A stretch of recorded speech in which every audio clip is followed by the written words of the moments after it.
Good afternoon, everyone. Thank you so much for joining us for a three-part webinar series about DLC's intensive work at Bridgewater State Hospital.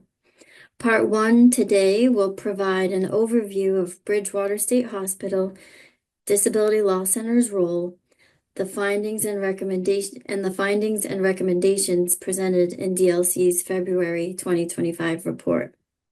We also welcome everyone to join us for our two upcoming sessions that will include more in-depth discussions of Bridgewater State Hospital care and treatment on May 6th and Bridgewater State Hospital facilities issues on May 13th. My name is Tatum Pritchard. I'm the Director of Litigation at DLC. I'm a middle-aged white woman with light brown hair, wearing glasses, and a black blazer.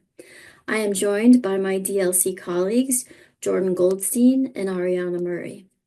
Jordan, would you like to introduce yourself?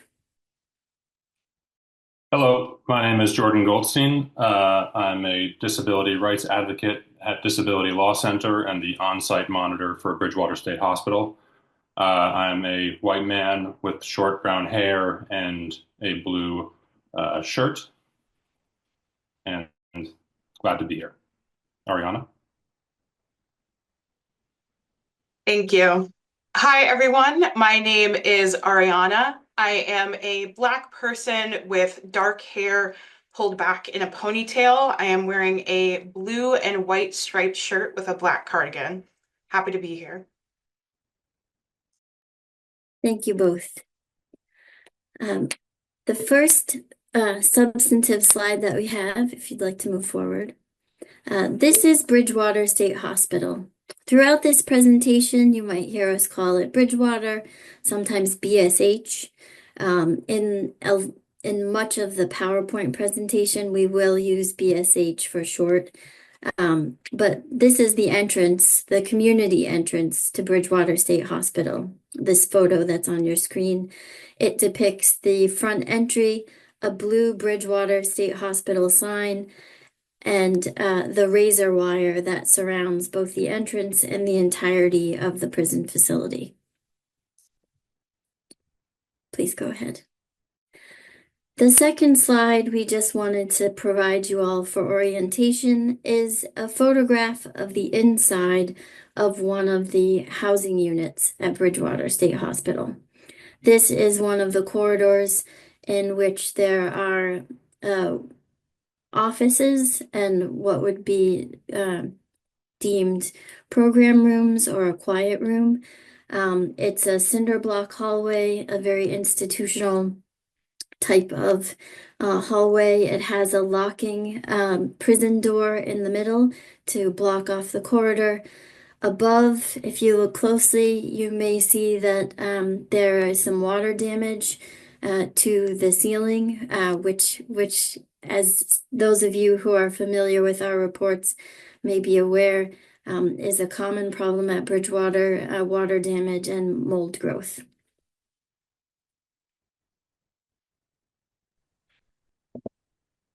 This is Jordan. I'm going to provide our plan for today, our presentation roadmap.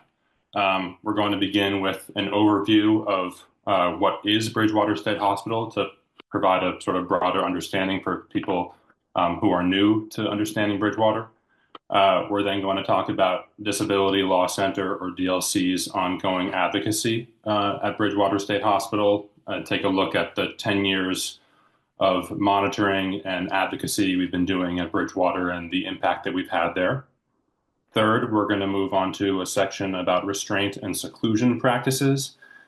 This comprises some of DLC's primary concerns around inhumane and illegal practices and rights abuses at Bridgewater State Hospital. Then we'll discuss the physical plant of Bridgewater, the condition of the facility, the associated health risks, the prison structure that individuals at Bridgewater live in, and the impact that this has on them. And finally, we'll have a question and answer section at the end, which we will discuss more how that works when we get there. I also want to just offer, imagine many people know coming into this that we're going to be discussing some pretty disturbing material today, including around seclusion, around physical restraint, around forced medication, and violence. So bearing that in mind, if you need to step away at any time, that is what is coming ahead. And you have the slides, I believe, should have been emailed out to everyone ahead of time, so you can get a sense of your timing. And off we go. So Bridgewater State Hospital, or BSH, is a medium security state prison that is run by the Massachusetts Department of Corrections, or DOC. Bridgewater consists of 9 units. That is 4 medium security units, 2 maximum security units, 2 units for new admissions or an intake units, and 1 medical housing unit. The primary difference between the minimum and the maximum unit in terms of the function and staffing is that it has more security staffing on the maximum units. You can see there's a picture on this slide that shows a large campus surrounded by a perimeter razor wire fencing, and there are about a dozen or so buildings, most of which are units. So it's a whole complex at Bridgewater. It's not a single hospital building like some people might imagine. Also, Bridgewater State Hospital includes the Bridgewater Annex units that are housed in the neighboring Old Colony Correctional Center, which is a state prison, in the same sort of larger physical complex, DOC complex, as Bridgewater State Hospital. Those include 1 unit for intake and 1 unit for committed individuals, all of whom have state sentences, unlike the individuals at the Bridgewater State Hospital proper. And there's roughly 1,000 admissions to Bridgewater per year. Next slide, please. In terms of the current Bridgewater population, Bridgewater, the average census is around 250 patients. The contractor that runs Bridgewater refers to these individuals as persons served, which we sometimes may use those words interchangeably. For simplicity today, we're going to be using the word patients. So around 250 patients. Bridgewater is a male-only facility in which Black and brown individuals are disproportionately represented. Low-income individuals are disproportionately represented. And while it is a prison facility, it functions as a forensic psychiatric hospital for people who are civilly committed for a psychiatric evaluation and for treatment. These patients at Bridgewater may be pretrial detainees with pending criminal charges. They may be people serving House of Corrections sentences, and they may be people held only on a psychiatric civil commitment order and have no open cases or legal matters. And it's really important to note throughout this presentation that all of these same groups may be and are committed to the Department of Mental Health. So on these same legal categories, many go to the Department of Mental Health after, some come from the Department of Mental Health, but it is the same population flowing through these same systems. All women in these categories go to Department of Mental Health. There is no Bridgewater for women. And finally, which we'll discuss more in the next slide, everyone who goes to Bridgewater is deemed to require what's called strict security. So this is Ariana. As my colleague Jordan just said, people are sent to Bridgewater State Hospital when there is a legal determination that a failure to hospitalize this person in so-called strict security would create a likelihood of serious harm by reason of mental illness. And again, this is a determination that is only made for men, and regardless of the severity of symptomatic behavior, women will go to hospitals run by the Department of Mental Health rather than Bridgewater. Without a finding of strict security, people will be committed to hospitals that are run by the Department of Mental Health under the same exact types of psychiatric commitment that patients at Bridgewater are. In that vein, some patients that have been hospitalized at Bridgewater may then go to a DMH-run facility or vice versa under similar circumstances. There is a slight difference for the Old Colony Annex units, which only hold people that are already sentenced to the Department of Correction prisons, who are then committed for evaluation or hospitalization. Even though a strict security determination is required to be committed to Bridgewater, statutes do not define what strict security means. And the case law that comes out of commitment cases does not give us a clear criteria for determining the need for strict security. The courts, the county correctional facilities, the Department of Corrections, the Department of Mental Health, and Bridgewater's contracted provider do not have a consistent or agreed upon definition for strict security. And as a result, there can be disagreement between these groups and the attorneys that represent folks that face commitment about the appropriateness of placing a person at Bridgewater. This then opens up room for inconsistent application of a strict security determination and for biases coming from the decision makers that impact ultimately where individuals end up. DLC has brought up this 2004 study mentioned in this slide in previous reports, but we want to highlight it again here because the results of this study remain troubling and illuminating even now over 20 years after it was conducted. This study focused on the association between race and ethnicity and disposition for pretrial defendants that were referred for forensic mental health evaluations in court clinics in the state. So to give some context on what we mean by disposition for those receiving forensic mental health evaluations, whenever the mental state of someone facing charges is at issue, parties may raise questions about that person's competence, and then the person is referred to a court clinic where court clinicians will evaluate this individual and offer recommendations for possible outcomes.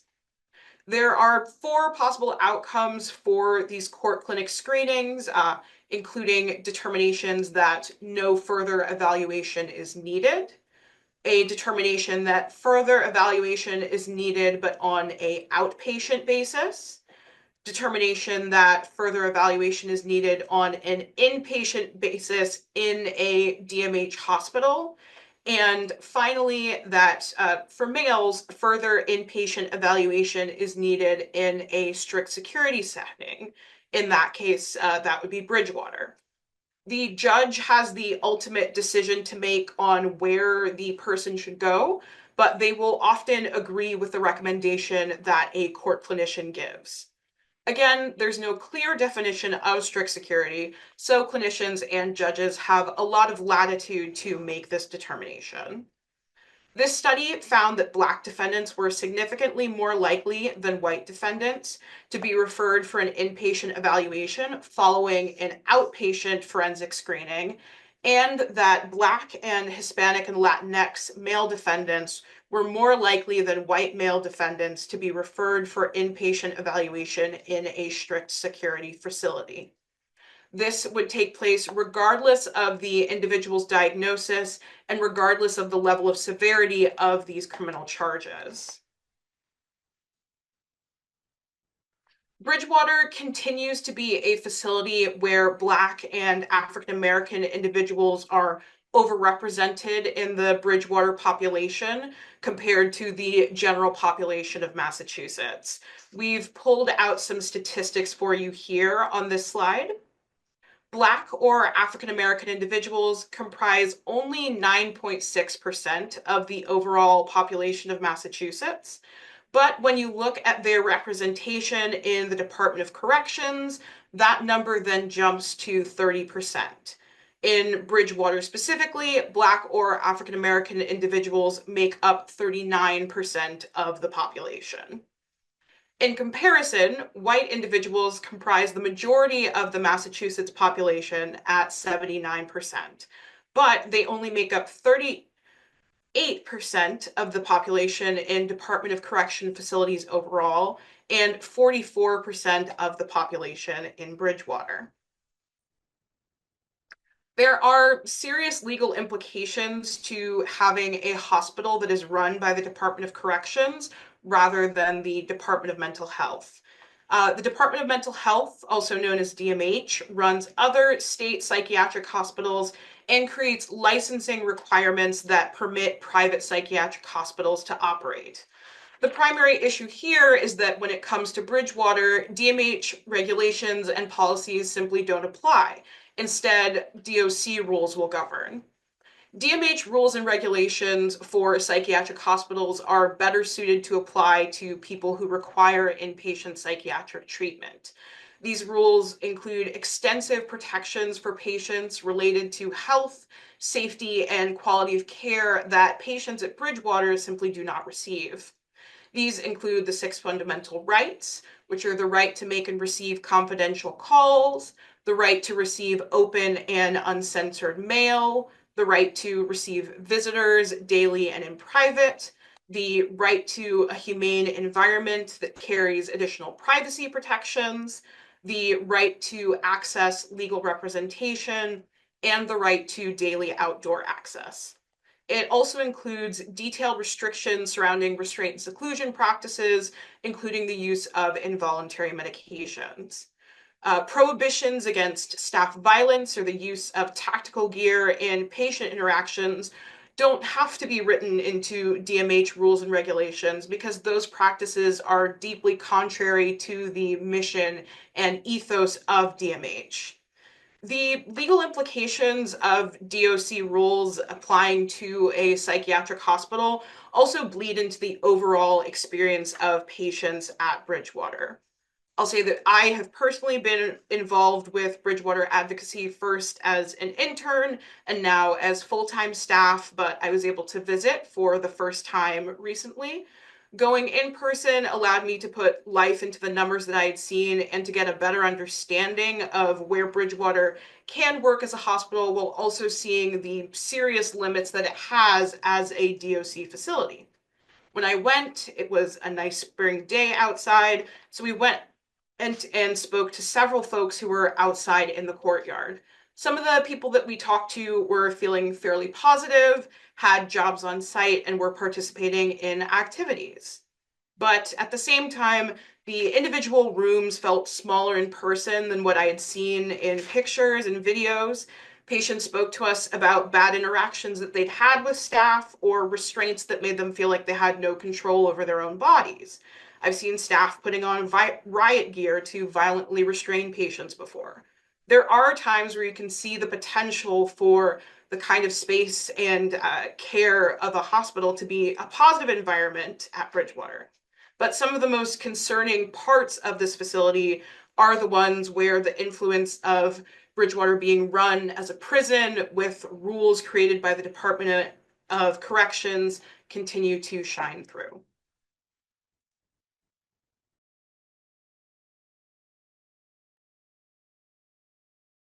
Thank you, Ariana. This is Jordan. We're going to continue now that we've discussed an overview of Bridgewater, to look at the role of Disability Law Center and our advocacy there. So to zoom out, DLC is a nonprofit legal services organization and Massachusetts's designated protection and advocacy agency for people with disabilities.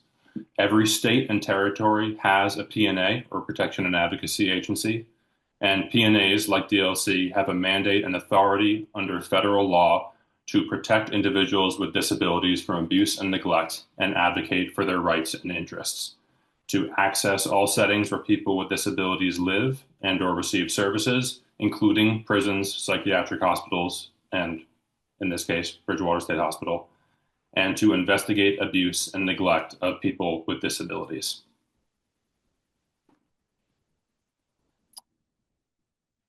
At Bridgewater State Hospital, Disability Law Center has had a continuous presence since 2014. We've been monitoring care, treatment, and conditions at Bridgewater and investigating instances of abuse and/or neglect at Bridgewater and related concerning practices. Our current activities at Bridgewater include weekly on-site visits, individual advocacy with patients at Bridgewater, and as well as following broader issues for advocacy, meeting with Bridgewater patients, staff, and as well as regular meetings with administrators to talk about broader issues, regular review of medical records, internal reports, data provided by Department of Corrections, and video footage of incidents of restraint. We have done investigations and continue to do investigations of abuse and neglect.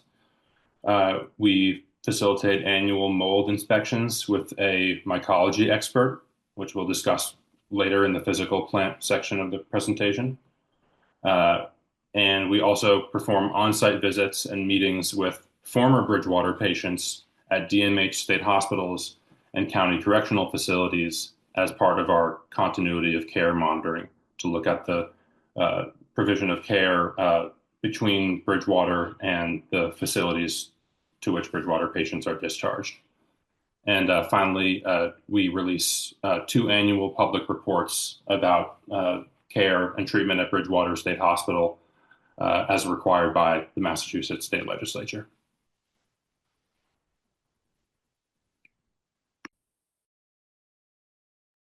As Jordan explained, this is Tatum. As Jordan explained, DLC has had a long-term presence at Bridgewater State Hospital.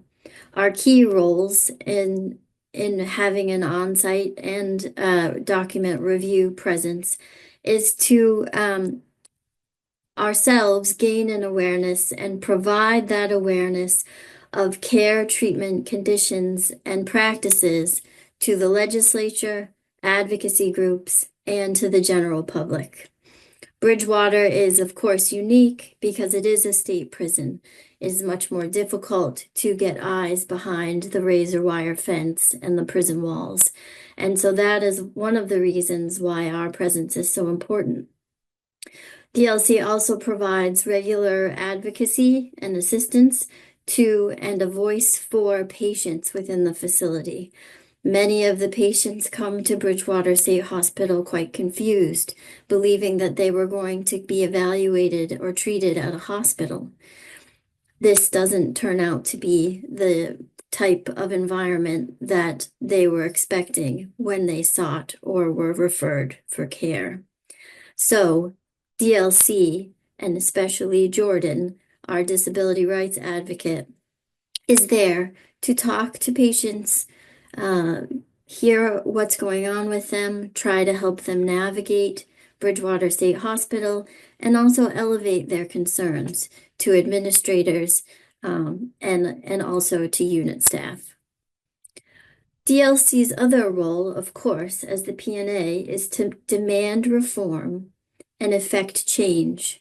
We do that through many avenues, including our individual advocacy, our systemic advocacy, behind closed doors with agency staff at DMH, as well as Recovery Solutions, DOC's contractors, administrative staff at Bridgewater. But we also do so through our public reports, giving light to the darkness that is commonly found at Bridgewater State Hospital. Although serious issues still persist at Bridgewater State Hospital, it is still a far cry from the facility that DLC first entered and began investigating in 2014. In 2014, there were corrections officers throughout the facility. There was a solitary confinement unit, which was known as the intensive treatment unit, where people were dragged across the yard and taken for seclusion and restraint. Some people were in seclusion during the period of time where officers ran the facility for months, years. And I even had a client who was in seclusion continuously for 18 months. In 2014, DLC entered into a settlement agreement with the Commonwealth, and there was a settlement agreement in the class action suit known as Minich v. Spencer, in which DLC was assigned to be the third-party monitor. Along with incredible changes that cut down on excessive seclusion and illegal seclusion and restraint practices, it led to the closure of the intensive treatment unit, which has not opened since for that purpose. All of the officers were moved from Bridgewater State Hospital, and they brought in a new contracted vendor that would provide mental health and medical care, as well as security services going forward. Initially, this proved to be an incredible change for the patients at Bridgewater.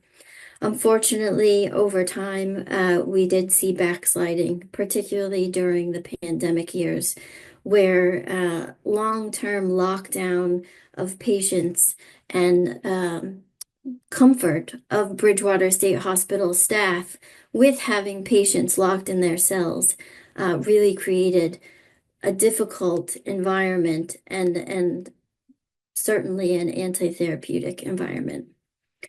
Nevertheless, we continue to work hard to create positive change for people behind the walls of Bridgewater State Hospital. Major improvements in illegal restraint and seclusion practices and policies following the transition to the vendor include a major revision of Bridgewater restraint and involuntary medication policies and documentation in 2024, after years of advocacy to ensure that they would finally comply with Massachusetts law. Along with these policy changes came the elimination of emergency treatment orders, an illegal practice perpetrated at Bridgewater for many years, allowing for medication restraint without meeting the legal requirements of a medication restraint. We've also seen a reduction in seclusion during meals and midday counts. As you'll hear later in the presentation, seclusion or being locked in one cell makes up a great deal of a patient's day at Bridgewater State Hospital. So even moderate changes that reduce seclusion by an hour or two are incredibly important. There have been major improvements in access to medical care because of DLC advocacy, including the creation of a sick call procedure, which allows patients to make written requests for care, whereas previously they were required to rely on unit staff to tell the medical providers through the grapevine what their needs were and that they needed to see they needed some medical attention. Foreseeably, this was not a very workable process for the patients. So this was an incredible improvement, and we have seen it utilized heavily. There was also, following DLC's report about very concerning practices by medical staff at Bridgewater State Hospital, including psychiatrists and medical doctors, around the prescription and maintenance of medications for opioid use disorder for patients at Bridgewater. The contracted vendor, Recovery Solutions, determined that they needed to retain an addiction medicine specialist to ensure that those kind of irregularities and, according to DLC's expert, treatment in violation of the standard of care did not continue. In addition, we have succeeded in helping many persons served or patients get improved access to specialist care for their medical needs, which can often be both diverse and quite serious. There have also been incredible improvements in training and staff oversight in hopes of preventing and addressing abuse and neglect at Bridgewater State Hospital. This includes the creation of a serious clinical event process, which required administrative review of both documentation and video footage of all incidents within certain categories, including physical and medication restraints. Prior to the imposition of this process and policy, there was little accountability for staff surrounding these incidents. So for that reason, DLC advocated strongly for a review process.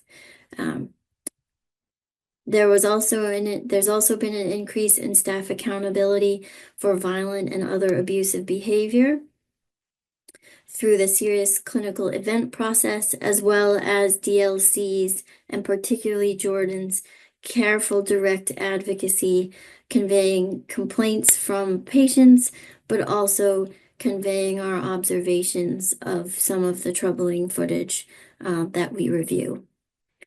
Finally, there has also been additional guidance to staff concerning the medication restraint policy and legal requirements around that procedure. And apologies, but I see that this slide also has a question. It is not meant to have a question. The PERT teams, and I will have to defer to Jordan on sharing reminding me what exactly that stands for. But the PERT teams are a new system that has been introduced at Bridgewater State Hospital, where a multidisciplinary staff, as part of the psychiatric emergency response team, thank you, Jordan, now try to serve as first responders to situations in hopes of preventing physical restraint, seclusion, and medication restraint that we see escalate quite quickly, often at Bridgewater. So we have seen positive improvements since the recent introduction of those PERT teams. Finally, there have been major improvements in environmental issues. Now, certainly no one is pleased with the fact that there is mold throughout Bridgewater State Hospital. However, prior to DLC's intensive efforts to first get access to areas and uncover the mold, which required us to go through the legislature to get authority to look at all of the areas of the facility that may have mold, we were able to uncover the severity of the infestation, as well as highlight the health concerns that this poses for both patients and staff at Bridgewater State Hospital. In response to findings by our expert of mold and unremediated asbestos, DOC has engaged in remediation efforts. While the results have not been ideal, they are still vast improvements to I suppose, the lack of any effort. There have been enhanced cleaning protocols, including quarterly deep cleaning for mechanical rooms and HVAC rooms. There's been installation of ramps within the facility and a stair lift to allow wheelchair users access to the gymnasium or others with mobility disabilities. And there have been many repairs across the facility to patient rooms, bathrooms, and showers due to observations that we have made on site with respect to cleanliness, as well as to mold issues and water damage. And finally, we've spent a great deal of time trying to get more protections for patients in the incredible heat of the summer. And we've worked with the vendor to enhance heat mitigation protocols to provide some relief. So while there is a ways to go, We just wanted to highlight how far we've come.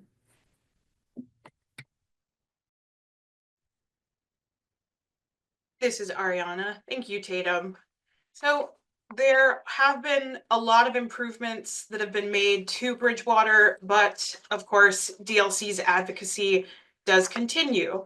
DLC produces reports on Bridgewater twice a year that call attention to the continued issues within the facility and our recommendations to the Commonwealth that would improve and support the well-being of those who are committed to Bridgewater currently. Based on our findings, we've determined that really at this point, only two recommendations can adequately protect the rights and health of the current population at Bridgewater and the future Bridgewater population. The first recommendation is that the Commonwealth must immediately place all Bridgewater State Hospital operations under the authority of the Department of Mental Health to ensure that current and future patients have access to trauma-informed and person-centered medical treatment.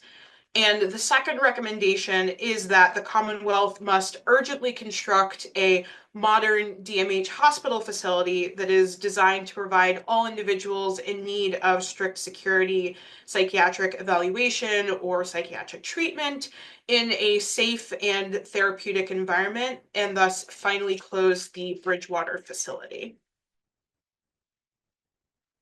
Now that we've provided some background on Bridgewater as a facility, who it serves, and our involvement in advocacy at Bridgewater over the years, we're going to get into more of an overview of the ongoing issues that we've seen at Bridgewater that have led to our recommendations that Bridgewater be transferred to the authority of the Department of Mental Health and that a new facility should be constructed.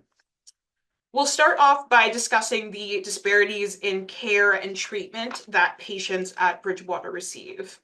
These disparities create dangerous conditions for the patients staying there. The level of care that patients receive while at Bridgewater does not correspond to the care that patients at a DMH hospital, with DMH protections and better conditions, would receive. The conditions that create this lower standard of care exist, as we've discussed, because Bridgewater is run as a prison rather than being run as a hospital. First, as we've already mentioned, Bridgewater, and this includes its administrators and providers, are not subject to DMH regulations, policy, or oversight that protects patient rights and safety.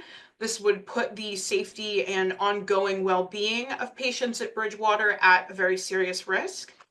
Second, DOC fails to ensure compliance with applicable laws and standards of care at Bridgewater. Although DOC has a contracted provider for services at the main facility, DOC remains involved with how Bridgewater is run on the day-to-day and what policies do get approved for the facility. Third, DOC's contracted provider for services at Bridgewater. The contracted provider used to be known as WellPath. It is now called Recovery Solutions. From the direct care staff there to providers and leadership, all employ troubling practices for restraint, seclusion, and involuntary medication. These practices are regularly in violation of Massachusetts law surrounding these issues. And lastly, the Bridgewater Annex units at Old Colony provide inadequate access to programming and treatment and an intensely anti-therapeutic correctional environment, including continuing to have corrections officers in the units. These issues are evident to us through data collection and review from what the Department of Corrections sends DLC, and from hearing directly from staff and patients at Bridgewater. And this compounds to tell us that there is an environment at that facility that puts the health of patients at significant risk. Throughout DLC's monitoring, Jordan in particular has started to ask those who are currently at Bridgewater and those who have been to Bridgewater before for their experiences with the facility. along with asking them what they would like the public to know about Bridgewater. We wanted to include a small sample of quotes and complaints that we've heard from people that have been there, but want to note that even what we're providing you here doesn't fully capture the range of concerns and experiences that patients at Bridgewater have expressed to us. One former patient told us that Bridgewater is a scary place. He said that it's not therapeutic and not rehabilitating at all. I wouldn't recommend that place to anybody. Another individual told us that they treat people like caged animals. When talking about the care that Bridgewater provides and the overall experience he's had there, one person told us that it's not personalized, it's not to make you a better person, it's just to incarcerate you and let you know that you are being punished for your shortcomings. And lastly, a patient told DLC quite simply but quite effectively that you're treated like you're a prisoner. Thank you, Ariana. This is Jordan. So moving on, we're going to look at some of the different specific practices related to restraint, seclusion, and involuntary medication at Bridgewater that are both very troubling and in many cases illegal. So number one, Bridgewater did update their policy, their 2024 involuntary medication policy as a result of DLC's advocacy. It had been out of compliance with Massachusetts restraint law, extremely permissive, and it is now in compliance with the standard for restraint in Massachusetts law. That includes seclusion, physical, mechanical, and medication restraint. However, the illegal practices of forced medication in largely in absence of emergency circumstances do continue despite that. So it has been a win to get the policy changed, and it is a continued struggle to try to make sure that they're actually adhering to that policy. On top of that, there has been staff non-compliance and also lack of awareness of an updated policy that is very troubling on unit staff that do not even know what a medication restraint is because, for example, they're still using the old ETO, emergency treatment order terminology, the sort of illegal forced medication that we talked about in an earlier slide. So there's been a very slow and alarming rate of education. As I mentioned, unjustified medication restraint in the absence of emergency circumstances. We'll talk about this more in the next slide. There has also been a continued failure to offer oral medication before intramuscular injections in the context of emergency medication restraints. Staff determines that for one reason or another, a person needs to be medicated against their will, and they don't offer effectively oral medication in order to essentially reduce harm and reduce the likelihood of injury to both staff and patients through the administration of intramuscular medication. So that continues to be very disturbing. We've continued to see an increase in medication restraint usage generally, which we'll also discuss. Improper IDOs stands for irreversible deterioration orders. These are very specific involuntary medication administered under very specific and limited use and circumstances that can be initiated by a medical director or supervisor, and these have been really overused and improperly used, as well as violence, which we've discussed in many of our reports in terms of staff using physical restraint on patients and also using physical restraint in order to gain compliance for involuntary medication. And as mentioned earlier, this involves excessive force. It involves the use of riot gear. It involves extremely brutal altercations. And this does continue. And then lastly, we'll talk about undocumented and unauthorized seclusion. So seclusion being when individuals are locked in their cells, which is in a DOC facility, happens more often because of sort of correctional facility requirements, but otherwise should really only happen with a clinical order, and it's happening far more than that. So we'll discuss that. Next slide, please. Thanks. So the issue of unjustified medication restraint is really primary. There are basically many instances in which we see, both from video and from clinical notes review, that something occurs on a unit between a patient and another patient or a staff member, or just the behavior someone is exhibiting, and staff decide that that person needs to be secluded in their room. So they're either walked to their room or they're held and brought to their room, their cell rather, and they're secluded and locked in there. And at this point, they're unable to affect harm to anyone else, really, because they're in a jail cell, essentially. And on top of that, they're often relaxing in their room, or at the very least, pacing, not issuing threats, any number of things that someone might be feeling if they're locked in or agitated or what have you. Sometimes they're reading, sometimes they're eating.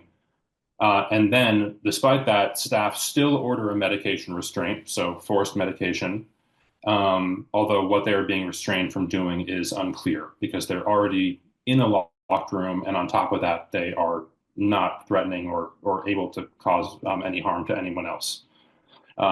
So one example we give here is Barton, which is a pseudonym. This was from our February report that we're discussing today. And this was a very stark example because we had an individual who was secluded in his cell by staff. He walked back to his cell without being placed in a physical hold. He was essentially cooperative, went in his cell, and he appeared agitated for about 20 minutes or so. He was talking to himself, walking around the room, and he slowed down eventually, and he lied down, and then he appeared to fall asleep, or at least was resting and not moving on his bed for an entire hour, and he didn't get off his bed. And you see a staff member walk by his room and look in and see that he's lying in his bed with his eyes closed, but rather than call off the medication restraint, it goes forward, and 4 big security staff in riot gear enter his room of a sleeping man, stand over him, and remain there while a nurse administers intramuscular medications into his buttocks, and he doesn't move, and he gets up maybe 10 minutes later. So there are many different examples of these types of disturbing incidents. But that one, I think, really highlights how bad it can get, and also how the failure of staff and the failure of those who are supervising the unit staff to empower them to use their own judgment about whether this is a restraint is needed at all. So I will pass it on to Ariana. Thank you, Jordan. So as Jordan has said, this is Ariana, apologies. As Jordan has said, there is really concerning use of medication restraint in Bridgewater, and these instances can be quite intense and unnecessary. And the use of medication restraint in illegal or otherwise unjustified and improper ways is something that DLC has continued to track over our reporting periods, and it continues to be an ongoing problem at Bridgewater. Given that medication intervention is already serious, that restraint that should be used in very limited circumstances, and that at Bridgewater, many of these restraints can end in situations that are unsafe for the patient. It's something that DLC tries to keep a close eye on and that we want to see reduced over time. However, in our recent reporting period, we found that medication restraints have been on the rise at Bridgewater. During this past reporting period, which, as you can see in this table, lasted from mid-June to mid-December of last year, DLC took note of how many times medication restraints were given, how many unique patients received medication restraints, and then from that, DLC calculated the average number of medication restraints taking place in a given day. As you can see on the chart here, over the 182-day period, staff administered 311 medication restraints to patients. These medication restraints happened to 126 separate patients during this reporting period. And on average, there were 1.71 medication restraints taking place at Bridgewater per day, just under 2 instances of medication restraint daily.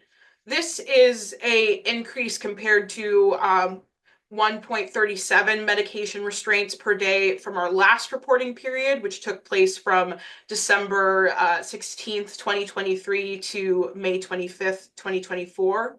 And it's also an increase compared to the period before that, which ran from June 16th, 2023 to December 15th of that year. So based on these rates, Bridgewater's overall rate of medication restraint went up by 25% during this reporting period and is up 36% compared to only a year ago.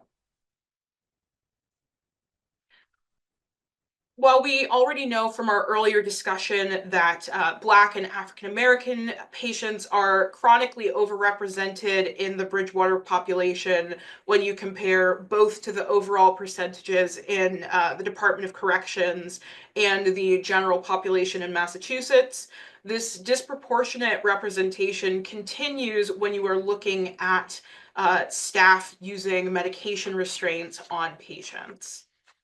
So Black and African American patients continue to be overrepresented in medication restraints. Black and African American patients received 55% of all administrations of a medication restraint, and they represented half of the unique patients receiving medication restraints during this reporting period, despite only making up 39% of Bridgewater's population. During the previous reporting period, Black and African American patients with 34% of the Bridgewater population received 41% of medication administrations and made up 42% of unique patients receiving medication restraints. So again, this isn't just an isolated incident with one reporting period. This is a pattern that we are seeing with Bridgewater. In comparison, white individuals who in this period made up 44% of the Bridgewater population received 39% of medication restraint administrations, and white patients made up 42% of the unique patients that received medication restraints during this reporting period. To give you some more numbers, the current period's numbers represent a nearly 128% increase in the percentage overrepresentation of Black and African American patients receiving medication restraint administrations, and a 38% increase in the percentage overrepresentation of unique Black and African American patients that received medication restraints.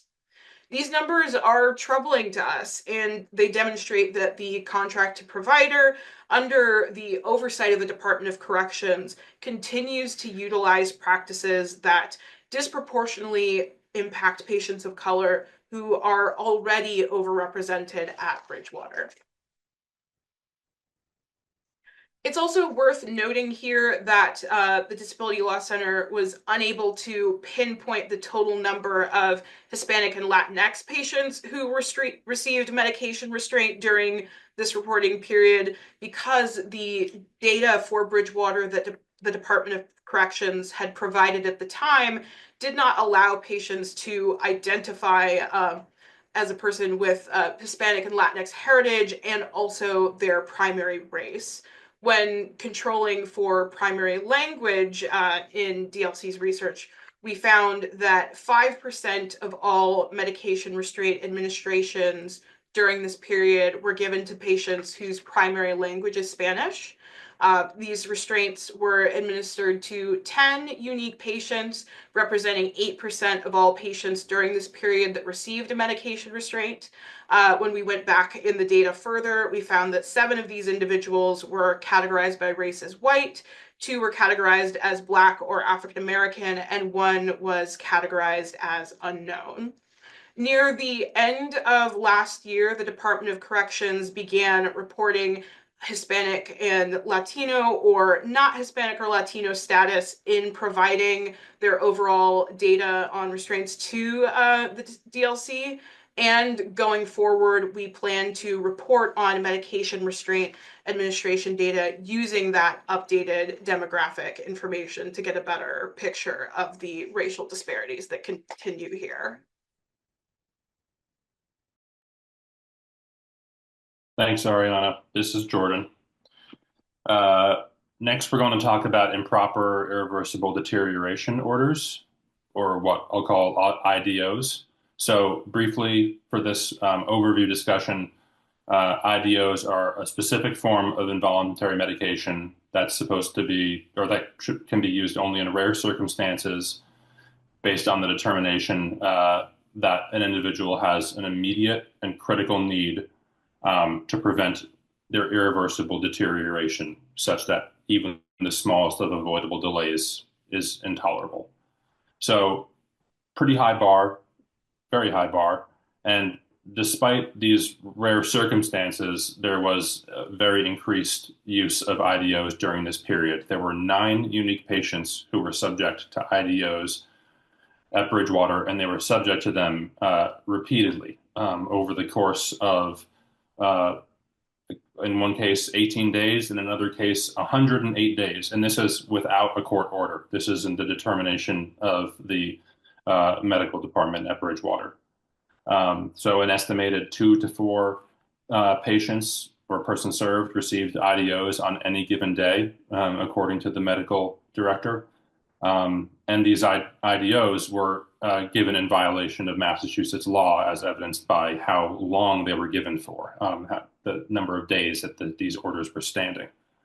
And they also failed to meet the required legal justification. Oftentimes, providers with IDOs most often will use catatonia as a reason that someone should receive an IDO. However, oftentimes the individuals we spoke to who had received IDOs would clearly say that they had chosen not to speak to staff. It wasn't that they were unable to speak to them.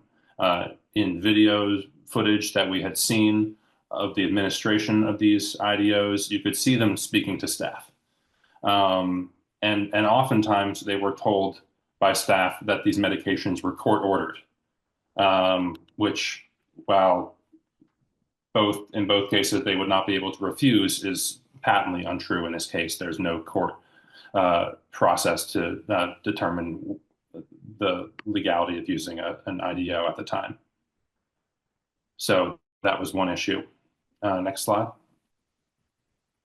Another issue that we've talked about quite a bit is violence in the application of restraint and involuntary medication. This is often excessive and very unnecessary force. We have observed both while on site and on video, security staff placing their hands on patients, really sometimes without any de-escalation, or with insufficient de-escalation, and doing so prematurely, or when there's no imminent threat, no clear imminent threat, and they do so quite forcefully when they put patients in holds. But the violence is probably most evident and most disturbing, really alarming during the administration of involuntary medication, which looks a lot like a Department of Corrections use of force in many ways, but probably with less training. So you have securities, a team of 4 security staff at Bridgewater in these cases who will wear tactical gear, helmets with full face visors, pads on their knees and elbows, jumpsuits, and oftentimes they'll hold a large the first person to enter a cell will hold a large plexiglass shield that they'll use to essentially bash a patient onto the bed, and then really just pile on and try to subdue them and hold them down. It's shocking to view. The lack of training, the amount of risk of injury to patients and staff, the brutality, and when we have sound, the screams of patients. During this reporting period, there were 619 planned events, which means events that someone was in their room and they decided to go in and force medication or to force court-ordered medication. Protective gear was used in 219 of those, about a third, and the shield was used 10 times, which may not sound like a lot, but if you've seen what it looks like, you'd know it's 10 too many. Thanks. In terms of excessive seclusion, this has been another really consistent issue. So for context, because Bridgewater is a DOC facility, Department of Corrections lock-ins occur daily from 9:20 in the evening to 7:20 in the morning. So that's 10 hours in which patients are not able to get out of their cells. The cells, have bathrooms in them, a sink, toilet, piece of utility there. But right, unlike DMH, they're not able to get out of their cell at night. So that's 10 hours of lock-in. That does not even count as seclusion. On top of that, there's a facility inmate count, also like DOC, that occurs 3 times daily, where individuals have to lock in their rooms for around 20 minutes, but this can be much longer depending on what is happening in the facility, if there's an emergency somewhere, or it can just be that staff allow them to stay in there longer because they maybe don't feel like letting them out. And these are not documented also as seclusion. There has been improvement with respect to the facility count as a result of our advocacy, in which the Recovery Solutions has come up with the idea to allow patients to be in the day room during the 12 and 5 o'clock counts and as an option, and they don't have to be in their rooms necessarily. However, outside of these sanctioned Department of Corrections seclusion, essentially that happens throughout the day, and outside of clinical seclusions in which a provider or a clinician writes an order, due to necessitating a restraint, a person needs to be they decide someone needs to be in their room. Patients are frequently secluded outside of these times and outside of these orders, particularly on the admissions units and the maximum security units are where we get the greatest number of complaints. Keep in mind that on these units, in order for someone to come out of their room in general, a patient needs to notify staff that they want to come out. That means banging on the door, yelling, knocking, and oftentimes these behaviors can be misconstrued or result in them getting forcibly medicated if it's seen as causing an issue on the unit. But even if they do get someone's attention, they can be ignored or denied without any explanation, or just delayed in their ability to be released from their cell because staff feels that they need to be assessed, and then the nurse may take a long time to come assess them. So we get these reports very frequently of people who describe being kept in their room for most of the day, multiple hours, sometimes entire days, sometimes weeks on end. And we note that these all occur without documentation. And if it's not already hard to imagine, the effects of being secluded in that way have been described by individuals we've spoke to as mind-numbing.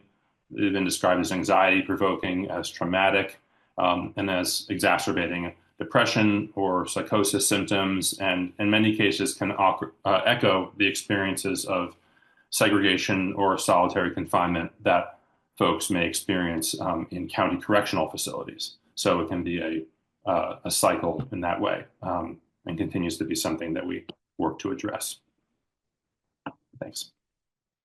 Thank you, Jordan. This is Tatum. So at the time that we released our last report on February 6th of this year, the new Bridgewater State Hospital vendor contract had not yet been awarded. As the slide indicates, we now know that the Department of Correction has again contracted with Recovery Solutions, formerly WellPath, which has held the contract at Bridgewater State Hospital through several name changes and corporate restructurings since 2017. Nevertheless, we feel it important to highlight the discussion of necessary reform before the new contract begins in July 2025. Our hope is that our concerns and those of the broader community will be heeded, even though Recovery Solutions remains in place. Essentially, the bolded recommendation from this section of our report was that any new provider must establish new expectations for staff qualifications, conduct, and accountability. It must prioritize stringent adherence to Massachusetts law concerning the use of all forms of seclusion, restraint, and involuntary medicine. And it must adopt policies, procedures, and training that reinforce that Bridgewater must operate as and provide care consistent with a psychiatric hospital. At the core of these changes is bringing in new Bridgewater medical and psychiatric providers, including those in leadership roles. Now, the second bullet there on the slide references staff credentialing requirements. Notably, DLC identified 5 physicians, including 2 in leadership positions, who have no reported board certifications per the Massachusetts Board of Registration in Medicine. This is obviously surprising. It's surprising not only to DLC, but to medical professionals who have indicated to DLC that no respectable hospital would hire psychiatrists and medical doctors with board certifications to treat people in the community, which begs the question, for this population, which we are supposed to understand to be some of the most acute psychiatric patients in the state, why are we not requiring those high standards? In addition, we feel it's really important, not only with respect to credentialing, but with respect to improving the culture and practices at Bridgewater to put an end to some of the long-term presence of medical leadership who have been at Bridgewater for many, many years. There are many long-term physicians, including the medical executive director and the director of medicine at Bridgewater State Hospital, who had direct personal involvement in the abuses and systemic legal violations that gave rise to DLC's initial investigation into Bridgewater State Hospital in 2014, the Minich v. Spencer class action, as well as other individual litigation concerning these illegal practices. 2 settlement agreements in which DLC served as a settlement monitor involved conduct of doctors still working at Bridgewater State Hospital. And notably, these doctors also worked in the facility during the time when corrections officers worked throughout. there was a level of comfort with correctional practices that we feel must be eliminated in order for Bridgewater State Hospital to move forward.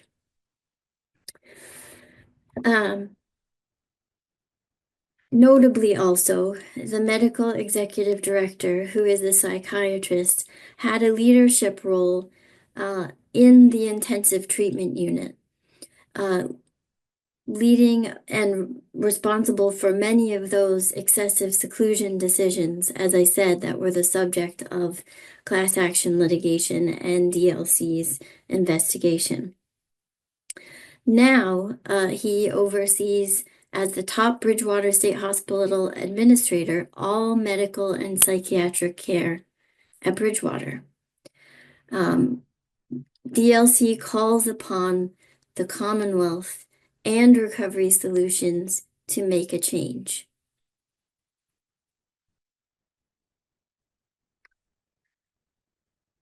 Our report also, as discussed previously, talks about treatment and conditions in the Old Colony Correctional Center, Bridgewater State Hospital Annex units.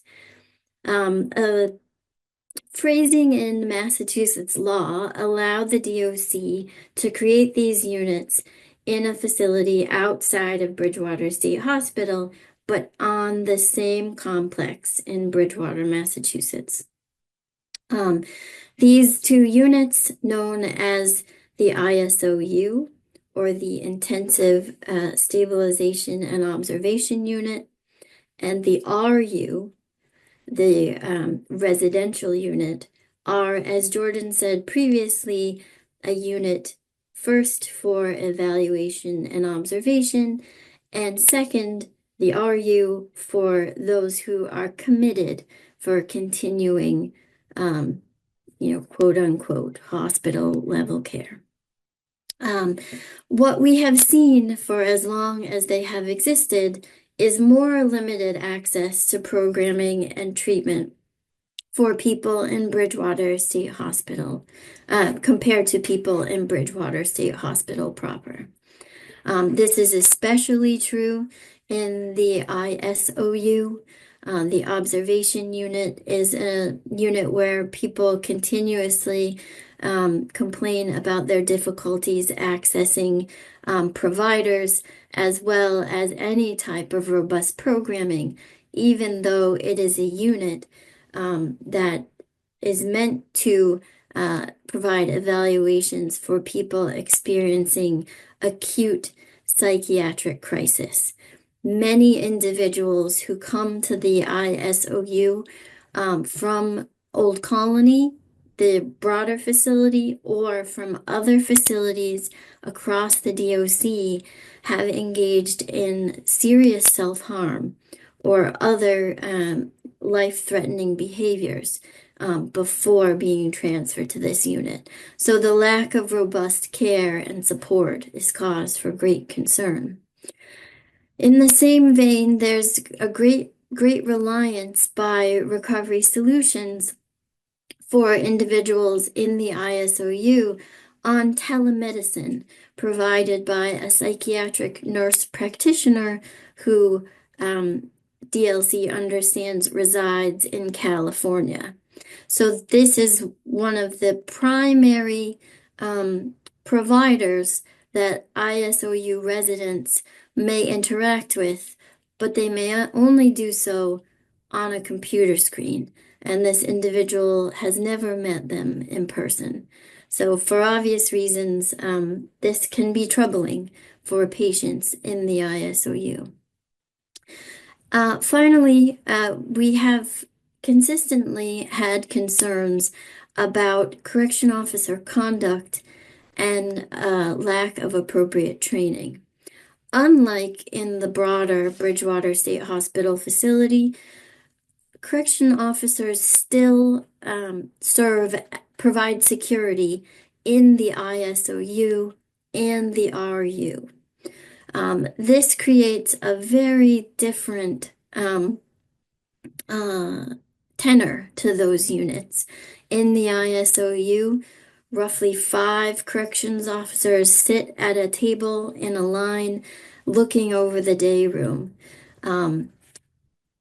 I will say that even to a third-party monitor, it's readily apparent how menacing that site may be, and intimidating rather, that site may be to a patient in the ISOU. And in fact, it very well may deter them from asking for assistance when they need it. We have also heard in the past of officers interfering with contact with the residential treatment assistants employed by Recovery Solutions, who are on the unit to work with and speak with the patients. In addition, and perhaps in conjunction with these issues, are the fact that officers assigned to these 2 units do not receive specialized training beyond the training that they would otherwise receive as officers employed by the DOC. This was not always the case. At the time of the transition, when these 2 units were created and the officers were moved from Bridgewater, officers were specially chosen for these 2 units, and with some good results. Now, because of changes to the collective bargaining agreement with the officers union, there is little or no ability, we understand, to require individuals assigned to those units to receive additional mental health or de-escalation training. Obviously, this is quite concerning for DLC, particularly given the reports that we receive from patients in those units about their interactions with those officers.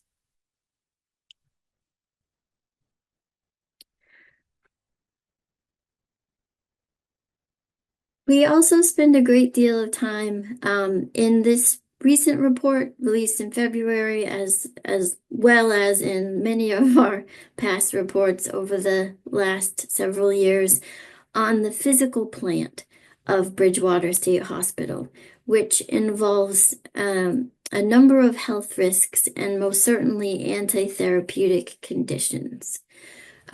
It's worth highlighting the fact that Bridgewater State Hospital is now an old facility. In addition to a number of permanent buildings that were built with brick and mortar, there are several modular buildings which were only expected or supposed to be in use for about a decade and have now been in use for several decades. The Department of Correction has to spend a great deal of money to upkeep the aging and decaying infrastructure at Bridgewater State Hospital. This includes the mold and asbestos remediation and cleaning procedures to try to stem some of the air contamination from the HVAC systems. But it also includes a number of other things, including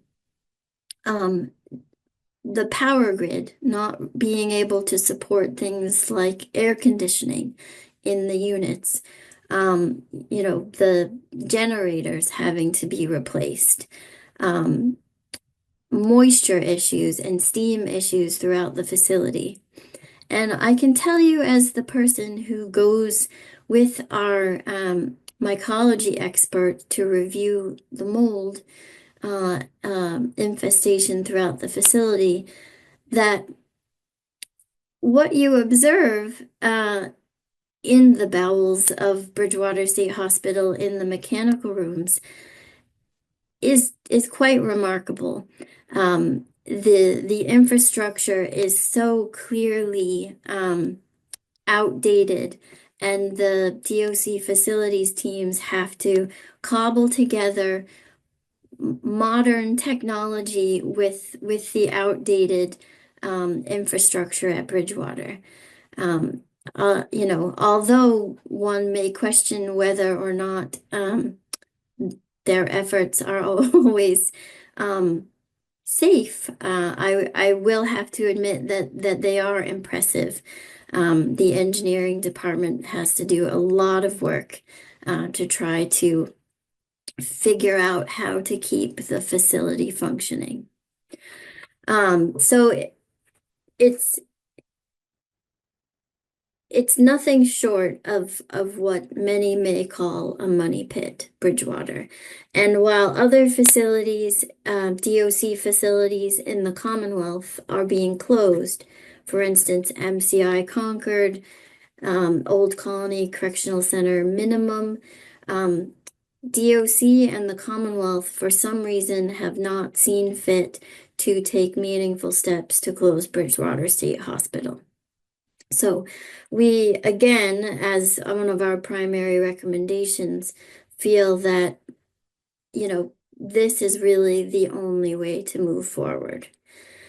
So as discussed, there is toxic mold, according to our mycology expert and lab results throughout the facility. In the summertime, the heat, and particularly the heat index, which is, the combined feeling of the felt temperature of the temperature and the humidity, is quite staggering. It's important to note that people who are on various forms of psychiatric medications are more sensitive to heat. Those medications impair their body's abilities to regulate their internal temperature. So at times, the heat is downright life-threatening. As I've said earlier, we have worked with DOC and particularly Recovery Solutions in trying to enhance heat mitigation protocols in the summer. And to some extent, there have been improvements in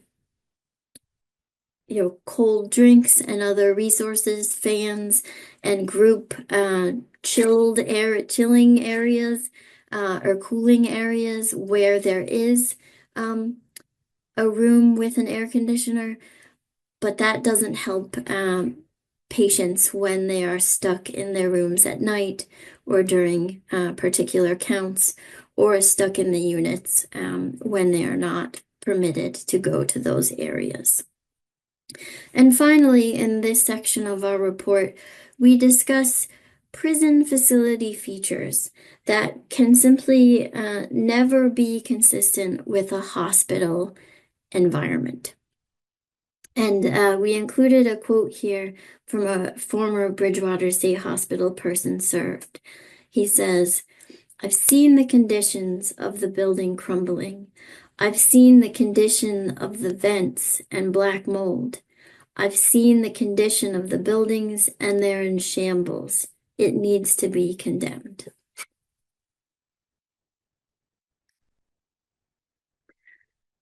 Again, as I believe this was, it's right there, the fifth year in a row, the fifth year that our mycology expert conducted a on-site inspection, took surface samples, and got lab confirmation that there is mold throughout Bridgewater State Hospital, and that mold can also contaminate the air that patients and staff breathe.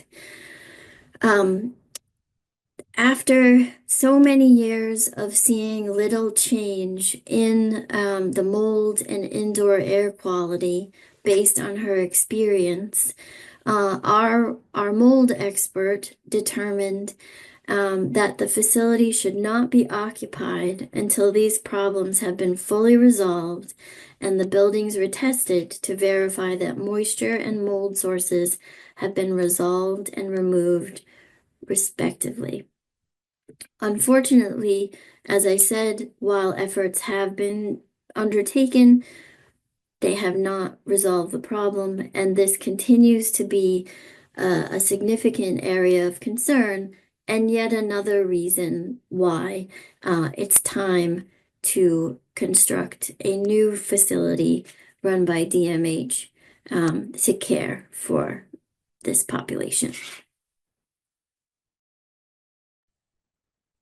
Thank you, Tatum. This is Jordan. To wrap up our discussion of the physical plant for today at Bridgewater, we'll be discussing what Tatum mentioned before is the prison environment and its incompatibility with psychiatric hospital care. So just to sort of set the scene a little bit, people who are going to Bridgewater who haven't been there before think they're going to a hospital. And they get there and they're on a unit, and what you hear, first of all, in these units is it's the sound of metal clanking against each other, of heavy prison doors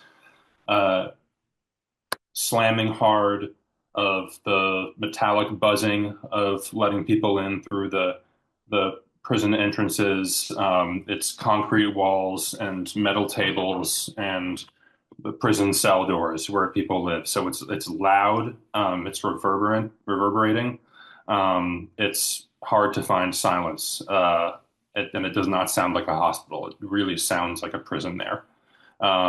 These prison cell doors, we discussed these a bit earlier with respect to seclusion, but they remain locked, and a patient needs staff to key them out of their room, and then the door gets locked again when they leave the room, and then have to unlock it when they want to go in the room, and they get locked in. So it's never, there's no freedom of movement, really. It's you're either in or you're out, or you're bothering a staff to come out, or you're bothering a staff to go back in, or asking a staff, but it can feel like bothering. So that really sort of frames people's experience of the physical space, is that they're in a prison cell, like you see on this slide. This was taken at least 10 years ago, and is much nicer than what any cell at Bridgewater looks like right now. There's chipping paint on the floors. There is graffiti on the walls, scratches, stains. It does not look like this, but this is the basic, this image here is the basic idea. In addition, there are staff have the capacity to turn off the water in patients' rooms. Now, why would they do this? The water is what they can drink from the sink. It's how they can wash their hands. As you can probably see in this picture, it's all sort of connected with the toilet. This is if a patient maybe was clogging their toilet, or there was flooding happening, or just to prevent them from using the toilet in a way that they think staff thinks is inappropriate. They can shut their water off entirely, so they can't flush or drink any water in their room, which is bad enough as it is, but that also means that the person in the neighboring cell also can't use the water or flush. This person who was, just in their cell doing, occupying themselves. And this is because of the way that this physical plant is set up. There's no way to shut off individual cells in an easy way. And we've had a lot of conversations with folks about the struggle that leads to, and the frustration of not being able to use your toilet, as you can imagine. I'm going to come back to the wickets, the cell door wickets. The booking holding cell.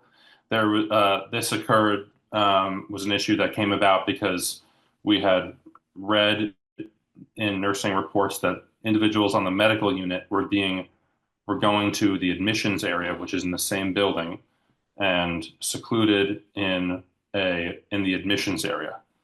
And we went to go see what this looked like, and it turned out that there was a metal cage, essentially, in one of the admissions rooms, essentially a room height cage that you couldn't walk more than 3 or 4 steps in any direction.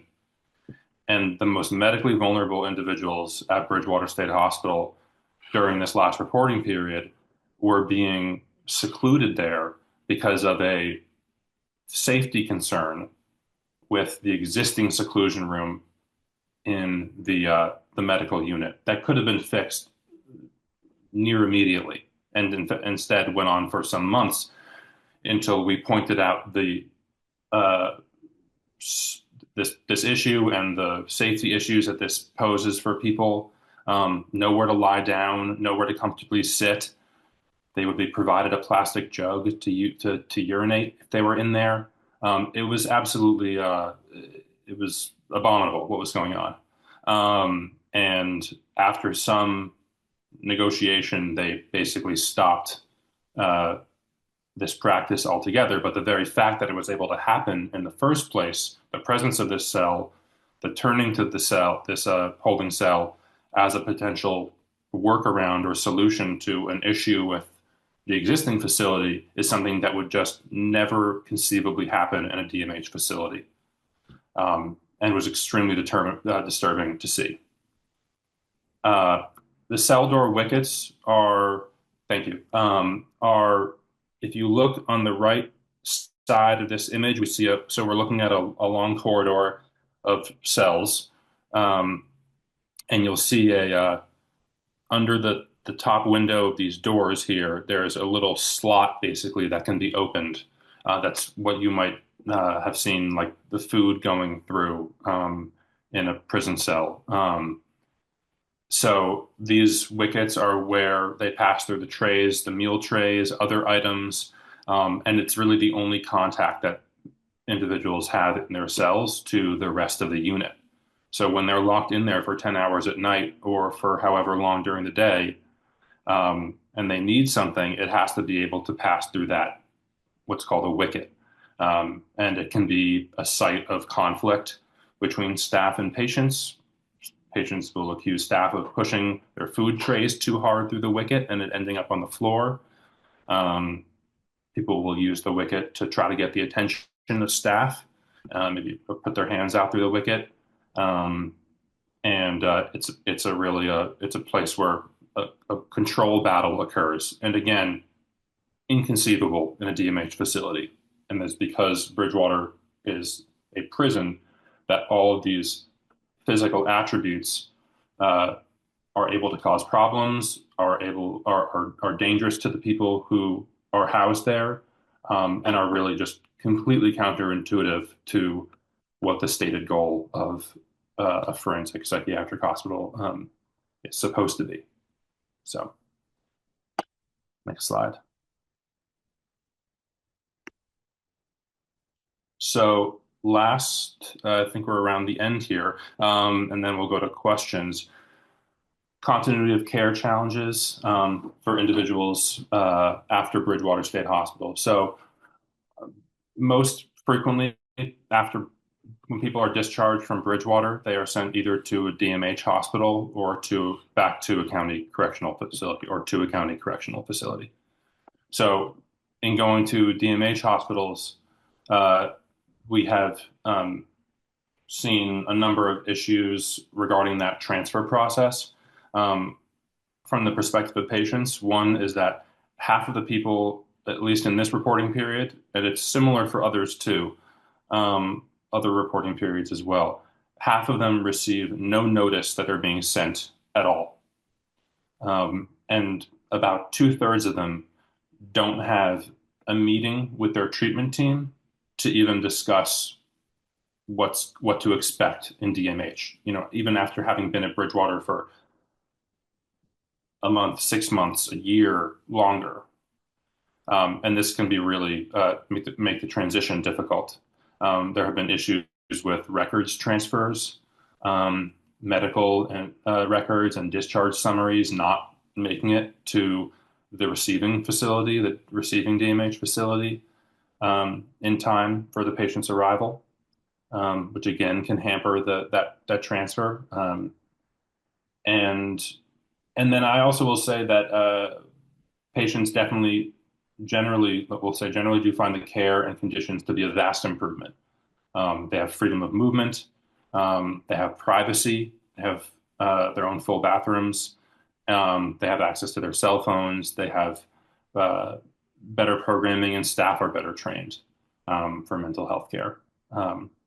So those are all part of the reason that we support the transfer to DMH. And then county correctional facilities, there are similar issues with records transfer.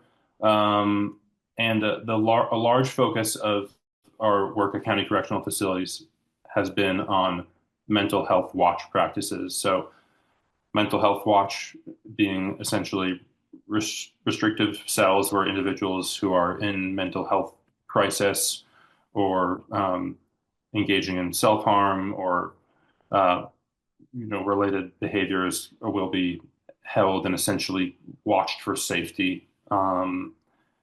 Uh, and Bridgewater folks who go to Bridgewater from County Correctional typically start in mental health watch and go to Bridgewater, and then when they return to county, they'll go through mental health watch again for the staff to basically keep an eye on them. However, there are extremely concerning conditions in these mental health watch cells at county facilities. They vary greatly, but on the whole, there's no programming. People are given usually very thin mattresses to sleep in on the floor. They're in what's called a suicide or safety smock or turtle suit, they sometimes call it. That's all they wear.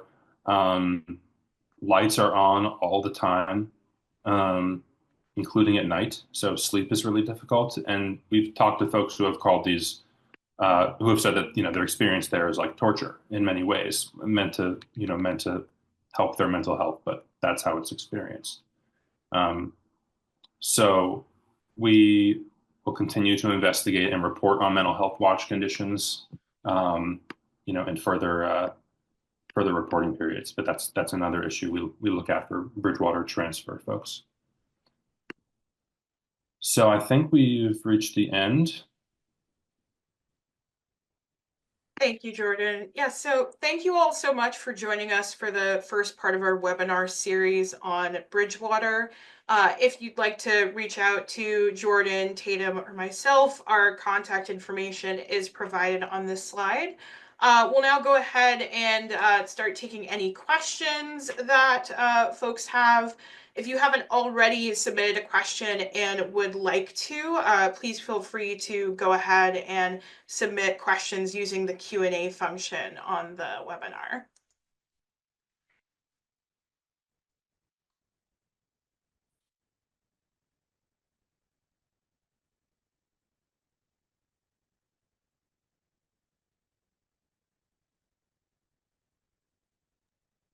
I did answer several of the questions in writing as we were moving along in the presentation.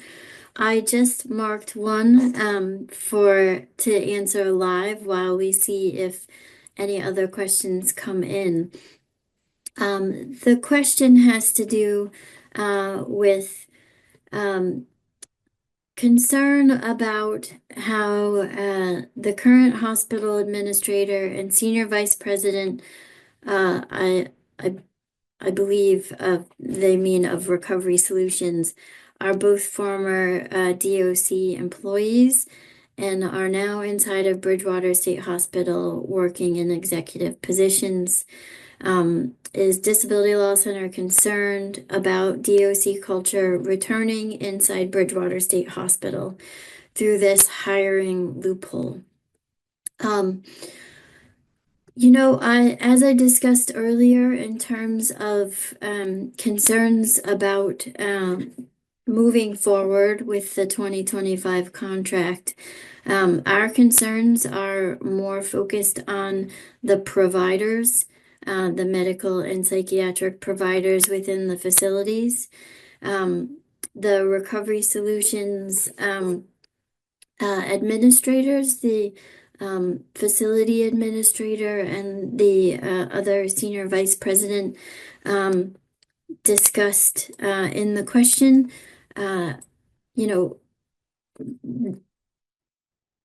there's not, at least from my perspective, and I invite my colleagues to chime in, I'm not that concerned about those particular positions.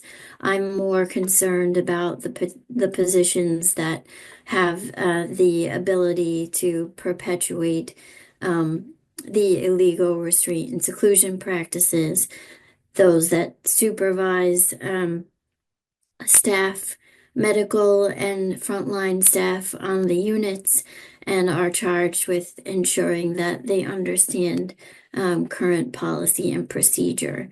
From DLC's perspective, however, I will highlight that we're always concerned about a correctional culture at Bridgewater State Hospital, and whether or not those two administrators are there, we have deep concerns about the fact that it has continued with little relief, perhaps for a couple of years after the vendor first came in. It's continued to function as a prison. And that's partly why we highlighted what we did in this presentation and the report. There is a level of comfort in using the prison infrastructure on individuals who are at Bridgewater for evaluation and treatment. Like Jordan just said, was just discussing, people are locked in prison cells. People may have their water turned off, whether or not they are involved in any, so-called problematic conduct.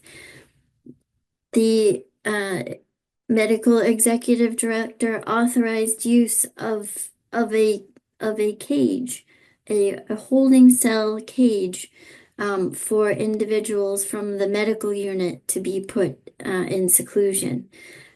So, there's a lot of cause for concern, not simply based on particular individuals, but on the fact that the environment itself promotes a continuing correctional culture. So I hope that provides somewhat of an answer, but the gist is that DLC is concerned about all of these things. And it's that for those reasons that DLC, keeps reiterating those key recommendations that things will not meaningfully change, that will not function as a hospital until authority over the facility is transferred to the Department of Mental Health, and the physical conditions will not meaningfully change or resemble that of a hospital until a new facility is built. Did you have anything to add, Jordan or Ariana? No, I think you got that for me. Nothing from me as well. I did want to bring up that we have a couple of questions about recovery solutions and the contract for the Bridgewater provider. The first question for that is asking who decides to give the contract? The request for responses is put out by the Department of Correction for each contract for Bridgewater State Hospital. There have been openings in the contract in the past between 2017 and the contract that will start this summer. Those two previous contract openings were filled by WellPath / Recovery Solutions as extensions to their contracts. So who decides? Technically, it's the Department of Corrections contract, and they determine the bidder. Who else in the state government is involved in that decision? I am not sure. And then another question that we had about the contract is the new Recovery Solutions contract for 5 additional years? I have not had a chance to review the contract documents, but my understanding is that it is for 5 years. I would have to look that up though, Harry. I'm not sure at this time. And then another question related to the contract from Jessica. Given that a new 5-year contract has been signed, do you think this will be used as yet another excuse as to why DMH cannot take over oversight, or is the new contract able to be transferred to DMH should that become a reality? My understanding is that the contract could be transferred so long as both parties were in agreement with that modification of the contract. DLC has put forward the notion that to ease the transition between DOC and the Department of Mental Health, there could be a period of time where DMH was the contract holder to allow it to build whatever infrastructure it needs, or even build the new facility it needs before it takes over all of the internal operations. So my understanding is just like with any contract, if both of the parties agree to modify it, they could. But I can't be certain.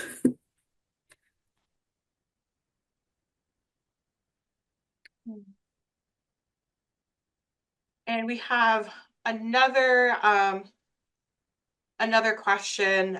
If these policies are in violation of the law, why isn't Bridgewater being sued? Well, the policies right now are no longer in violation of the law.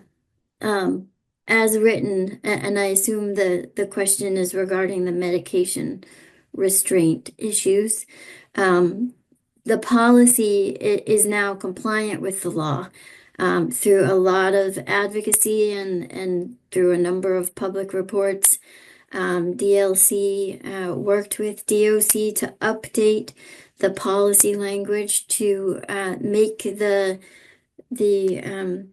language around medication restraint comply with Massachusetts law requiring emergency circumstances and the fact that no less restrictive alternatives to a chemical restraint would be effective. What we have now, as Jordan discussed, is a situation where practice is not catching up from our perspective as quickly as it should to those changed policies.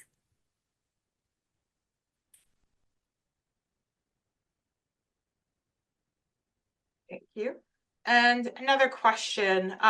What evidence does DLC have that DMH has the interest and resources to take over Bridgewater and improve conditions there? What evidence do we have that they want to do it? Well, I can't say that I have evidence that the Department of Mental Health wants to take over Bridgewater. And honestly, that is of no moment to DLC because they are the mental health agency of the Commonwealth, and this is supposed to be a psychiatric hospital. In terms of the resources, I think, you have to keep in mind that an incredible amount of resources goes to the Department of Correction to run Bridgewater and also to contract with the provider.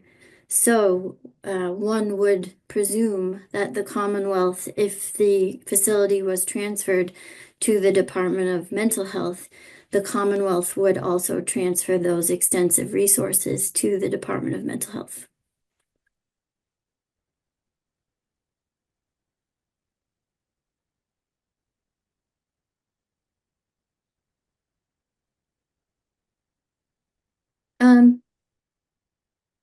There's a question about why DLC does not call out providers by name in our reports. DLC doesn't feel that it's appropriate to put names of private individuals in our reports. I understand that perspectives may differ, but we never want our reports to be personal attacks.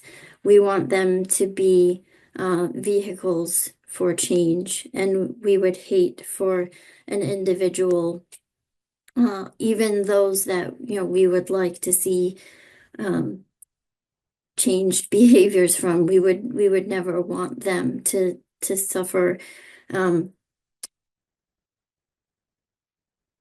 personal public-based attacks. And so that's just a decision that DLC has made, and we feel it's important not to engage in those sort of personal attacks, both for our own legitimacy and for the safety of everyone involved.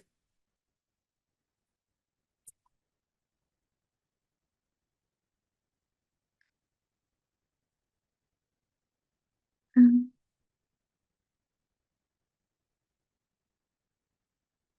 there others, Ariana? Yes. There is a question.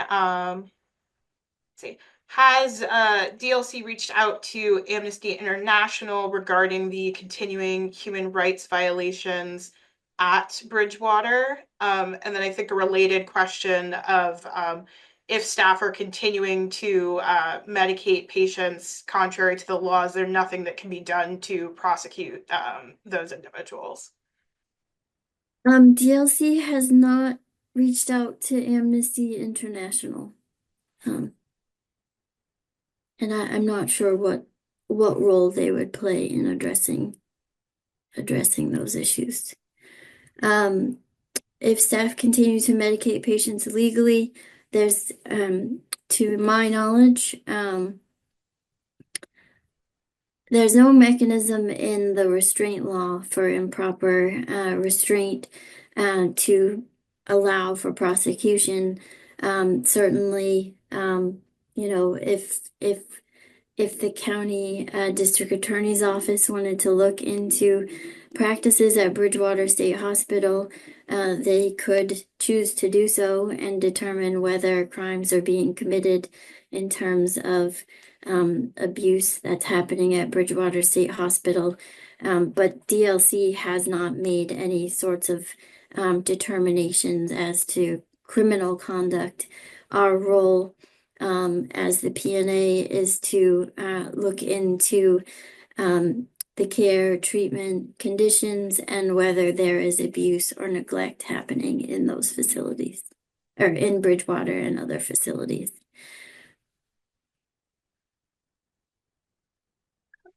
And we have another question about regarding the mold at Bridgewater. If the conditions require people to not be there, why is the building not condemned? And just a request to clarify the mycology expert's wording. So I appreciate that question, and I think that DLC and our mold expert would like to get a more robust response to her findings than we have in past reports. From the mold expert's perspective, this is a very serious environmental contamination that is present at Bridgewater State Hospital, and the facility is not fit for people to live in. So there, you certainly didn't misunderstand the findings, but it's unclear to me why additional actions aren't being taken, and why prioritization of building a new hospital facility for the Bridgewater State Hospital population isn't taking place.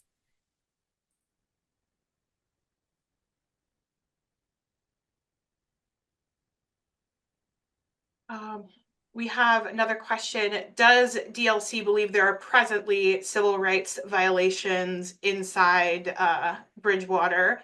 And we have a couple of questions as to how individuals attending the webinar could best help in advocating for changes or, meeting with folks to discuss changes. Thank you.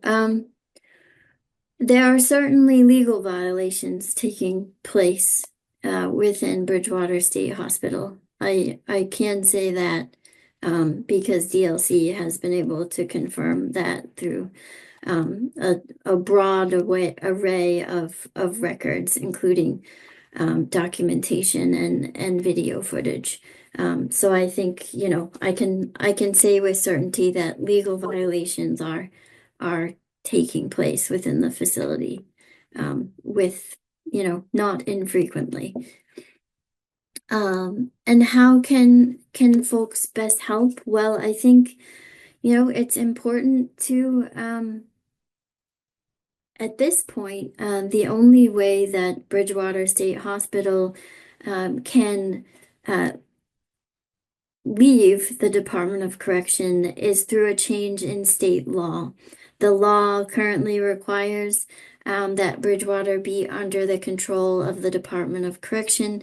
It also incorporates into it a number of provisions that put the Department of Correction Commissioner as a reviewer of restraint and seclusion data and things like that.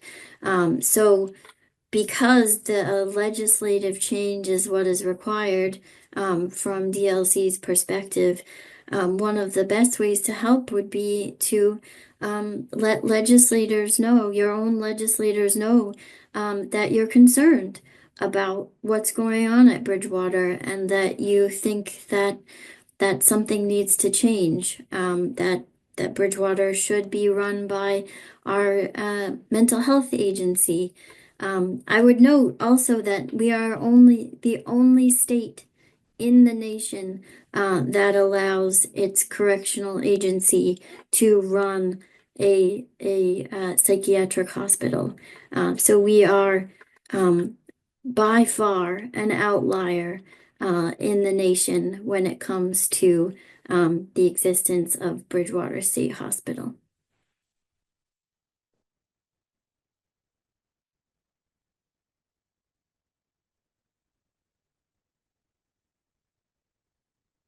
I'm sorry, I'm just reading through them.